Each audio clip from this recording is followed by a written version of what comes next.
موږ ته چې کمې ازادیانې دا وطن پرېښی دی دا د سرونو په بدل کې پرېښودل شوی دی. سرونو په بدل کې په سختیو کې ته خپل ازادي اخیستلی شي. ازادي څوک چاته په پلیټ کې نه ورکوي، په قاب کې چاته ازادي نه ورکوي. نو دا ډېر یو ښه کار روان شوی دی چې دغه مثلث دی او دا نور مثلث دی فایده اخلي. زه په دې نورو دوو باندې غږ کوم چې هم دا خپله چریکي جنګونه دا مردومي کی. مردومي جنګ چې دی هغه د خلق را پاتې د خلکو زور د خدای زور. نو زه هم همداسې وایم چې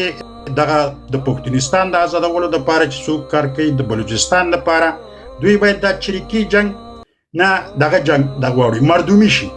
د خلکو په منځ کې خلکو ته احساس ورکړي د ازادۍ، خلکو ته د ازادۍ فواید وښیي او په ښارونو کې په غټ احتجاجونه وکړي سره د دې چې دغه منافق دغه یو جعلي ریاست د پاکستان د په مقابل کې دغه محراب بلوچ څه ونه کړله، دغه ټول هغه ډېر ښه کار یې وکړ، خو هغه یې وځپل. یو وخته پورې ورته خوله بنده کړه، ځپل یې نه دي، ځکه خلک څوک ځپلی نه شي. درېیمه خبره دا ده دوستانو چې دغه مسله مهمه پاکستان ته ځې تر دې په دې ده چې ما ورته د مثلث دغه که چېرته دغه د کشمیریانو چې اوس کوم جدوجهد شروع کړی او دا ډېر تکړه خلک دي، دا جدوجهد یې په دې خاطر باندې ځای نیسي چې د ملل متحد هغه وخت چې دا کشمیر یې بېلاوه په هغې وخت کې د ملل متحد یو دغه شوی دی، یو تعهد، یو لوزنامه شوې ده چې دغه ځایونه هر وخت چې وغواړي هغوی به ریفرنډوم کوي، عامه پرسي به کوي او د هغې په صورت کې به دا که غواړي پاکستان سره، که غواړي انډیا سره او که غواړي آزاد واوسي. نو اوس هغه خبره ډېره مهمه ده چې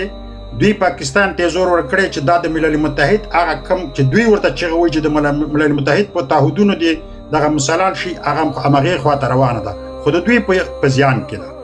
دوی ډېر ورخطا دي، ډېر ورخطا او د ورخطایي خبره هم ده دوستانو. د دغه کشمیر سره د انډیا په اخواته په سرحد کې 7 لکه پوج پروت دی، د پاکستان پوج 1 میلیون دی، یعنی 7 لکه پوج یوازې د انډیا په دغه ځای کې پروت. په ډېر اسانۍ کولی شي چې دغه تحریک ته ښه هر څه ورسوي، ښه کومک ورسره وکړي. ګوره پاکستان زموږ سره په شیطانۍ باندې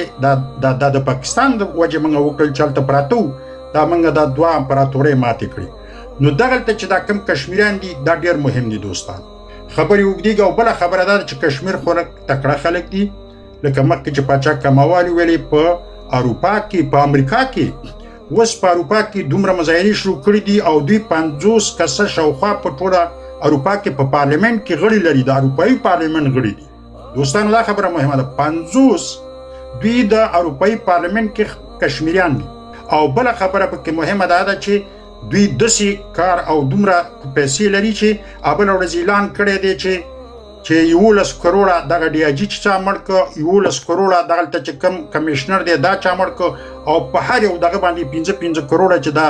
ممبران دي د اسامبلۍ دوی باید که چا مړه کړه. او دغه خلکو په رښتیا چې کومک کوي، بې حسابه کوي او بې حسابه پیسې لیږي، ځکه چې په کشمیر د ډېر پخوانه په امریکا او په اروپا کې میشت دی. نو کشمیریانو ته دوا کوي ځکه چې دا زمونږ دا مثلث به مو سره ټچ شي، موږ ته به هم دا موقع پیدا شي چې وکولی شو، ځکه چې دا یو ځای مات شو د خیره موږ د اسانېږي. راځو د طالبانو دویم بخش ته. طالبانو متاسفانه چې طالبان د پردیو هغه شی نه چې ډېر معمولي واړه خبرې دي، د مکتب بندیز، دا امر بالمعروف اهل المنکر ته څه ضرورت دی په افغانستان کې؟ پولیس لري، پولیسو باندې کنټرول کوي. دوی باندې خو یو دا ده چې یو بیره سرمایه دغه کېږي، یو وزارت دی. دا سرمایه ولې په چا؟ مهرباني دغه کشمیر مسله من دغه کېږي امر بالمعروف دا شي. سلامونه سیال صاحب محترم، له ډېرې مودې وروسته تاته او دلته ټولو ناستو افرادو ته بیا هم سلام لري، د احترامات. خدای دې وکړي چې په ښه به یاستی. لومړی که راشو کومه داخلي موضوع چې دا سیال صاحب محترم دغه د مونږ یو ماما دی، هغه بیا انجینر ده،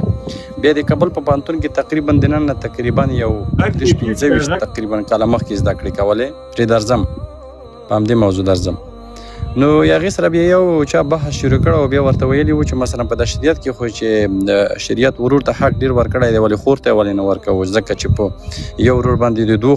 خویندې هغه دی ولې بیا چې کوم د هغه تفصیل ورته ورکړی وو بالاخره به هغه نفر د خپله خبرې نه واوښته ویې ویلې چې دا خو بیا شریعت خور ته حق ډېر ورکړ ولې ورور یې ولې نیمګړی پرېښوده بیا به هغه خبرې ورته کولې چې مثلا خو ورور د دې مسؤل دی چې کور ته پیسې وګټي مثلا بوج په ځان دی باندې واخلي ښځه خو یوازې په کور کې ناسته وي د کور کارونه کوي بیا به هغه د خپلې خبرې نه انحراف وکړ چې اوس بیا ورور ته حق ډېر ورغی خور پاتې شوه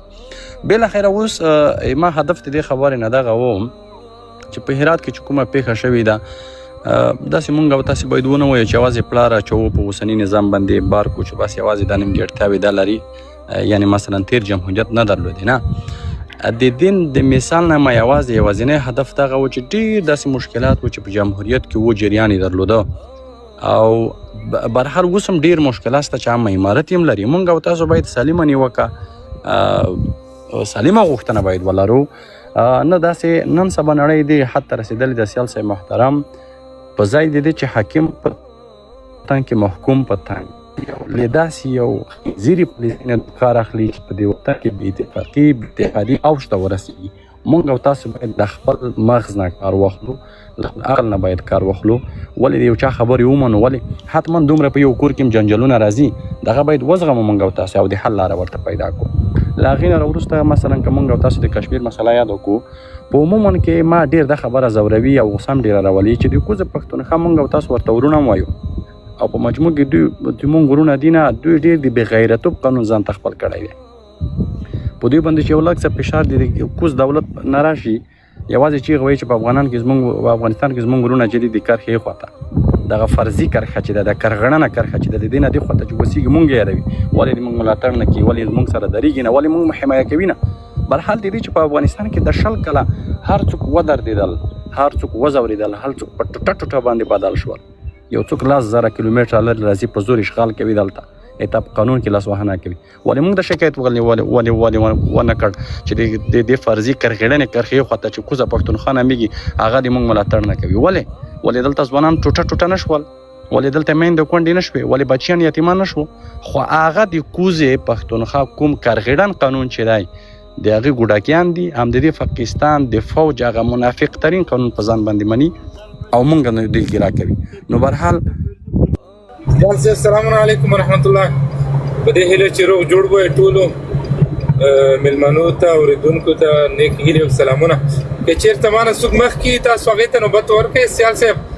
زه وله تاسو داسې ماته مشخصه موضوع ښکار یم نه زه به لږ وابه یې ورم خوښه دې نه ده څوک چې مانه مخکې او سیال صاحب ما خو یو پیغام دی د ټولو وطنوالانو ته چې دغه د ماشومانو قطرې چې کور په کور ورکوي واکسینونه دغه خلک یې مه پرېږدئ چې زهر اچوي بچیانو خوله کې ځکه ما چیلنج ورکړی دغه هر قسم ډاکټر یا اداره رابې شي دلته د ثابت کړي چې په دې واکسینو کې څه شی دي مواد یو هم نه پوهېږي فقط ډالر جیب کې اچوي که مولا ده که اشرف غني ده هر یو ده دغه زهر د ملل متحد راوړي او زمونږ ماشومانو به تجربې کوي